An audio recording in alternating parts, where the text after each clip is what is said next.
Oui, c'est bon. Au nom du Père et du Fils et du Saint-Esprit. Amen.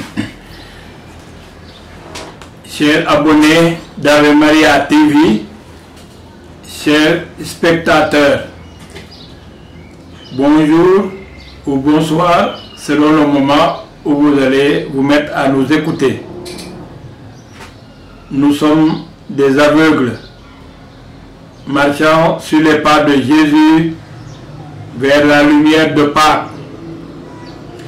Mais ce qui marche vraiment le plus avec Jésus, ce sont les catéchumènes que Jésus entend sortir des ténèbres pour les amener à la lumière. Parce que le sacrement de baptême est comme un sacrement de lumière.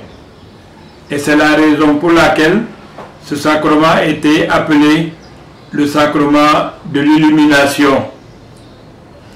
Pour nous le faire comprendre, Jésus guérit aujourd'hui un aveugle-né. Il le sort de l'obscurité pour l'amener à la lumière. Écoutons maintenant le passage pour voir comment Jésus s'y est pris pour amener petit à petit cet aveugle-né à la lumière véritable.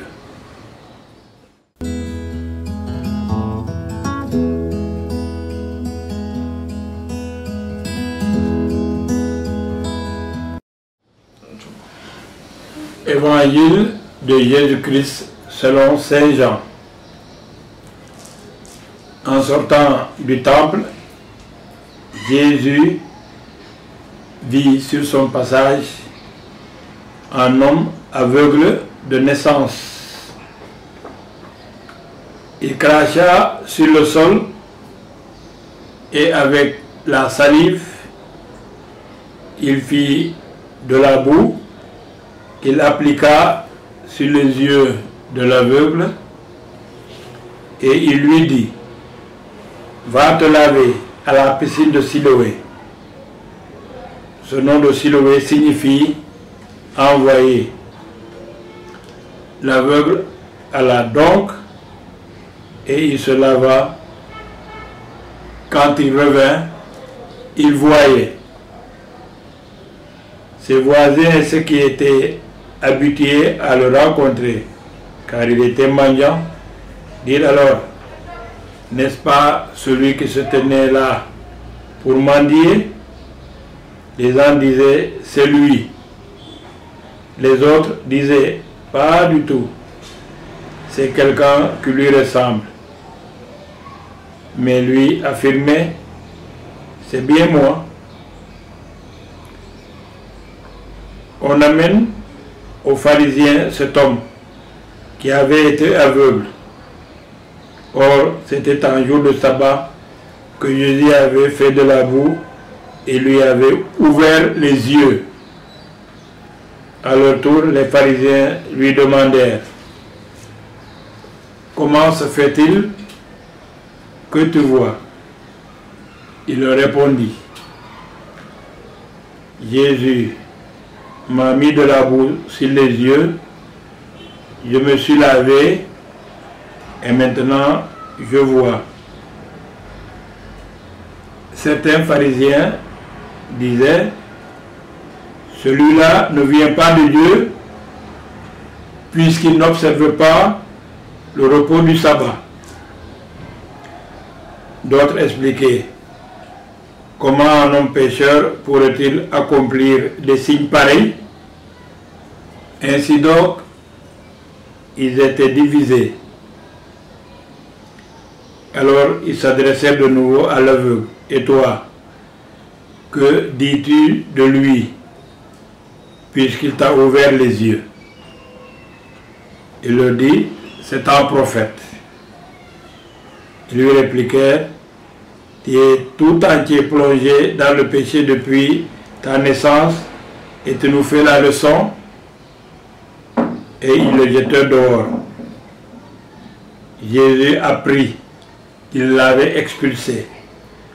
Alors il vint le trouver et lui dit: crois-tu au Fils de l'homme? Il répondit: Et qui est-il, Seigneur, pour que je croie en lui? Jésus lui dit, tu le vois, et c'est celui qui te parle. Il dit, je crois, Seigneur, et il se prosterna devant lui. Ta parole, Seigneur, est vérité, et ta loi délivrance.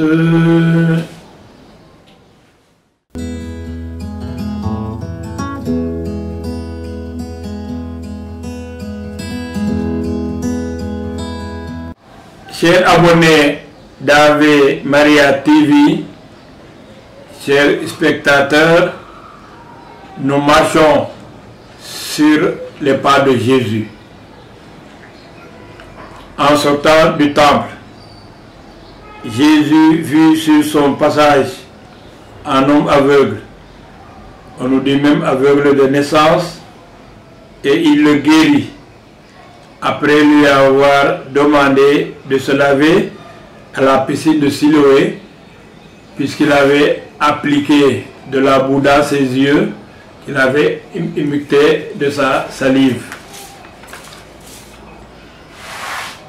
C'est parce que Jésus est la lumière venue guérir les hommes de leur aveuglement. Nous autres, plongés dans l'eau du baptême, le baptême venant d'un mot grec baptizo, baptisène et signifiant laver ou plonger dans l'eau, donc plonger dans le baptême, donc nous avons reçu la lumière de Christ. C'est pourquoi le baptême s'appelait autrefois le sacrement de l'illumination chrétienne. Devenus enfants de lumière, nous devons aussi repousser les ténèbres du mal par notre conduite. Donnons un exemple. À supposer que nous admettions que le bien est souvent fait en plein jour, en pleine lumière. On peut comprendre qu'il y ait un lien entre le bien et la lumière. Alors que quelqu'un soit malade, il n'a pas le moyen de s'acheter des ordonnances. Si vous lui en donnez et que cette personne arrive à guérir, vous êtes donc lumière pour cet homme, puisque vous l'avez aidé à faire reculer son mal. Jésus a été un des premiers à faire reculer le mal de l'aveugle-né en le guérissant de sa maladie. Cet évangile de l'aveugle-né est choisi en fonction du deuxième scrutin des catéchumènes. Ces derniers doivent comprendre qu'en recevant le baptême à Pâques, ils seront illuminés pour faire reculer aussi le mal qui est en eux-mêmes et autour d'eux. Ça peut être lié à la maladie, parce qu'il est question d'un malade, il ne voit pas, c'est un malvoyant. Il peut s'agir aussi d'autres problèmes tels que le chômage, qu'on essaie de faire reculer. Ça peut être aussi la pauvreté qui se vit de plus en plus dans certaines régions, etc. C'est pour cela que la préface proposée en ce 4e dimanche de Carême nous dit ceci. Vraiment, il est juste et bon de louer le Seigneur, de lui rendre grâce. En prenant la condition humaine, Jésus a guidé vers la lumière de la foi l'humanité qui s'en allait dans les ténèbres. Et par le bien qui fait renaître. Il a donné aux hommes nés dans le péché de devenir vraiment fils de Dieu. La préface même pouvait dire, ils sont devenus vraiment fils de lumière, puisque Dieu est lumière.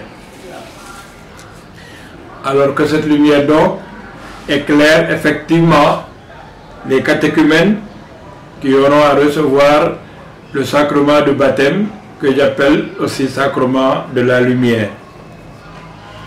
Que les catéchumènes donc soient illuminés dans le baptême par Jésus lumière, qu'ils soient aussi resplendissants de cette lumière par la proclamation de leur foi en Jésus-Christ, car voyant en lui le Fils de Dieu qui aide à faire reculer le mal,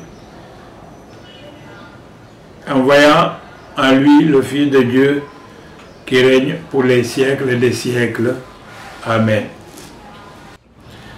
Bien, que Dieu vous bénisse, qu'il bénisse les catéchumènes qui vont être illuminés à Pâques, au nom du Père et du Fils et du Saint-Esprit. Amen.